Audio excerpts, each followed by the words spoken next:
In today's video, I'm going to teach you how to use the Webull Screener. Think of the screener as your shortcut to finding stocks that match exactly what you're looking for without scrolling endlessly through tickers. I'll walk you through the essential actions and add helpful context so you can confidently build and save a screener you'll actually use.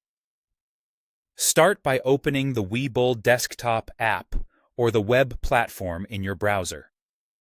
The steps are the same on both, so use whichever you prefer. Once you're on the main interface, look toward the top navigation and click either Markets or Tools. Depending on your layout or the version you're using, Screener can appear under either section. Don't worry if it looks a bit different on your screen. Both paths lead you to the same place. Next, select Screener. This opens the workspace where you'll create a custom set of conditions to filter the market. You'll see options to start fresh. Choose to create a new screener, so you're building from a clean slate. Begin by selecting the market you want to search, such as US or HK. Picking the right market ensures your filters only apply to the listings that matter to you. For example, US covers American exchanges, while HK targets the Hong Kong market. If you're focusing on a specific region or trading session, setting the market correctly keeps your results relevant and reduces noise. Now add your filters. Price lets you define a minimum and maximum share price, which is helpful if you prefer lower-priced stocks or want to avoid penny stocks. Volume helps you find actively traded names.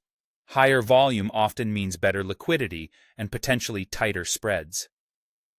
Market cap filters by company size, from small cap to large cap, which can change the risk and growth profile of your results. Percent change or percent change highlights movers for the day, helping you spot momentum.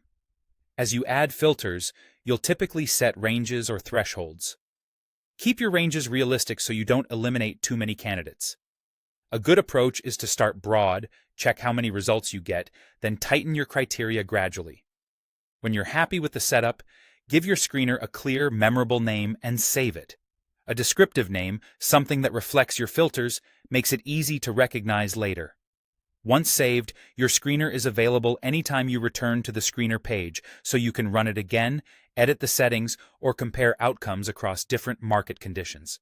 That's it. You've opened Webull, navigated to the screener, built targeted filters, and saved your custom setup.